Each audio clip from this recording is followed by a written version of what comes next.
السلام علیکم ورحمۃ اللہ وبرکاتہ۔ ان الحمد للہ والصلاة والسلام علی سید المرسلین والعاقبۃ للمتقین۔ اعوذ باللہ من الشیطان الرجیم، بسم اللہ الرحمن الرحیم۔ کنتم خیر امۃ اخرجت للناس تأمرون بالمعروف وتنہون عن المنکر وتؤمنون باللہ۔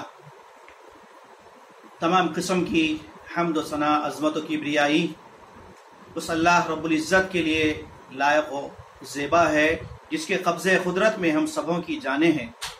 ہزاروں انگنت درود و سلام سید المرسلین خاتم الانبیاء حضرت محمد مصطفیٰ صلی اللہ تعالی علیہ وسلم کی ذات گرامی پر، جن کی بعثت مبارکہ سے برسہ برس کی بھٹکی ہوئی انسانیت کو توحید و ہدایت کی شمع ملی۔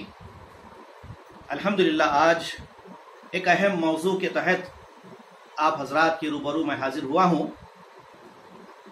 دور حاضر میں دعوت کی ضرورت اور اس کی حقیقت۔ میں نے جو ابھی آیت مبارکہ تلاوت کی ہے سورہ آل عمران کی آیت 110 ہے، جس میں اللہ تعالیٰ نے اہل ایمان سے صاف صاف فرمایا کہ اے مسلمانوں، تم خیر امت ہو، کنتم خیر امت اخرجت للناس، تم کو پورے انسانوں کے لیے نکالا گیا ہے، برپا کیا گیا ہے، میدان عمل میں لایا گیا ہے۔ تعمرون بالمعروف، تاکہ تم نیکیوں کا حکم دینے والے، وتنہون عن المنکر، اور منکرات سے، برائیوں سے بچانے والے بنو، وتؤمنون باللہ، اور تم اللہ پر ایمان رکھتے ہو۔ اس کے ساتھ میں سنن ترمذی کی وہ حدیث جو ہمیں بیدار کرنے والی ہے خواب غفلت سے۔ آج پوری امت یقیناً غفلت میں ہے، تو اس امت کو جگانا اور اس کو بیدار کرنا باشعور مسلمانوں کی ذمہ داری ہے۔ تو آئیے وہ حدیث جس میں اللہ کے نبی صلی اللہ علیہ وسلم نے حلفیہ طور پر فرمایا، والذی نفسی بیدہ، قسم اس ذات کی جس کے قبضے قدرت میں میری جان ہے، تم لوگ ضرور معروف کا حکم دیتے رہو اور منکر سے روکتے رہو، قریب ہے کہ اللہ تم پر عذاب نازل فرما دے، پھر تم اس سے دعائیں کرو گے اور وہ تمہاری کوئی دعا قبول نہیں کرے گا۔ حاضرین کرام، اس حدیث میں بڑی چونکا دینے والی بات کہی گئی ہے کہ اگر امت مسلمہ اپنا فرض منصبی دعوت اللہ کو فراموش کر دیتی ہے، چھوڑ دیتی ہے، تو ایسی صورت میں اللہ تعالیٰ بے شمار قسم کے عذابوں میں امت کو گرفتار کرتا ہے، امت کو مبتلا کرتا ہے، آزماتا ہے۔ پھر تم دعائیں کرو گے لیکن تمہاری کوئی دعا قبول نہیں ہوگی۔ معلوم یہ ہوا کہ امت صرف دعائیں کرتے رہے گی بلاؤں سے بچنے کے لیے، مصیبتوں سے چھٹکارا پانے کے لیے، تو ان کی کوئی دعا قبول نہیں ہوگی۔ کیوں؟ اس لیے کہ اللہ کے نبی نے فرمایا تم معروف کا حکم دیتے رہو، منکر سے روکتے رہو۔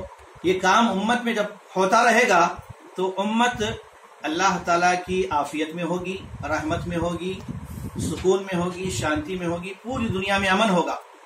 لیکن جب یہ مسلمان اپنے فرض منصبی کو فراموش کر کے دنیا کی زیب و زینت کے پیچھے پڑ جائیں گے اور اپنا مقصد زندگی فراموش کر دیں گے، تو اللہ تعالیٰ ان کی کوئی دعا قبول نہیں کرے گا، بلکہ ان پر طرح طرح کی عذابوں میں ان کو مبتلا کرے گا۔ جیسا کہ آج ہم پوری دنیا میں دیکھ رہے ہیں کہ مسلمان مسجدوں سے محروم کر دیے گئے ہیں، جمعے کی نماز سے محروم کر دیے گئے ہیں، 5 وقتہ نماز سے مسجد سے دور کر دیے گئے ہیں۔ ایک معنی میں یہ اللہ تعالیٰ کی طرف سے بہت بڑی امت کے لیے، خصوصاً مسلمانوں کے لیے بڑی پھٹکار ہے کہ اللہ تعالیٰ کے دروازے جو 5 وقت کھلتے تھے، آج وہاں سے صرف حی علی الصلاۃ اور حی علی الفلاح کی صدائیں گونج رہی ہے، لیکن کوئی جو ہے مسجد پہنچ نہیں سکتا۔ صحت مند ہونے کے باوجود بھی یہ آج کے ماحول سے پتہ چل رہا ہے، قیامت کے دن بھی ایسی منظر ہوگا جب اللہ تعالیٰ فرمائے گا کہ تم سجدہ کرو، تو پوری امت کے وہ سارے مسلمان جو دنیا میں سجدہ کیا کرتے تھے، 5 وقت نمازوں کے پابند تھے، شریعت کے پابند تھے، وہ سجدہ کریں گے، سجدہ کر پائیں گے انشاءاللہ۔ اور جو لوگ دنیا میں رہ کر اپنے رب کو بھول گئے تھے، نمازوں کو چھوڑ دیے تھے، ایسے لوگوں کی پیٹھ تختے کی مانند سورہ قلم میں ہے کہ ایسے لوگوں کی پیٹھ تختے کی مانند سخت کر دی جائے گی، وَهُمْ لَا يَسْجُدُونَ، وہ سجدہ کر نہیں پائیں گے۔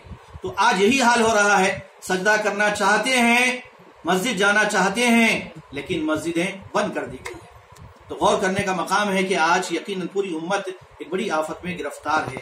ان حالات میں مسلمانوں کا سب سے بڑا اہم کام یہ ہے کہ دعوت اللہ کیا ہے؟ دعوت اللہ کی تفصیلات میں انشاءاللہ بیان کرنے سے پہلے دعوت کا مفہوم آپ کے سامنے رکھوں گا۔ دعوت کیا ہے؟ لفظ دعوت کا لفظ سنتے ہی ہمارے ذہن و دماغوں میں مختلف قسم کی دعوتیں آتی ہیں، ولیمے کی دعوت، عقیقے کی دعوت اور کھانے کی دعوت، گیٹ ٹوگیدر کی دعوت۔ تو یہاں دعوت سے مراد خالص اللہ کی طرف انسانیت کو جو بھٹک گئی ہے، اپنے پیدائشی دین کو بھول گئی ہے اور اپنی فطرت سے بغاوت کر رہی ہے، اس دین کی طرف لے آنا، یعنی ایک معنی میں پوری امت کو گھر واپسی کرانا ہے۔ ہم سب کا گھر کیا ہے؟ اسلام ہے، پوری انسانیت کا گھر دین ہے، اور اسی دین پر اللہ تعالیٰ نے پوری انسانیت کو پیدا فرمایا ہے، جیسا کہ اللہ تعالیٰ نے ایک اور آیت میں فرمایا فطرت اللہ التی فطر الناس علیہا، اللہ تعالیٰ کی یہ فطرت یعنی قانون ہے جو پوری انسانیت کو اس فطرت پر اس نے پیدا کیا۔ اور اللہ کے نبی صلی اللہ علیہ وسلم نے فرمایا کہ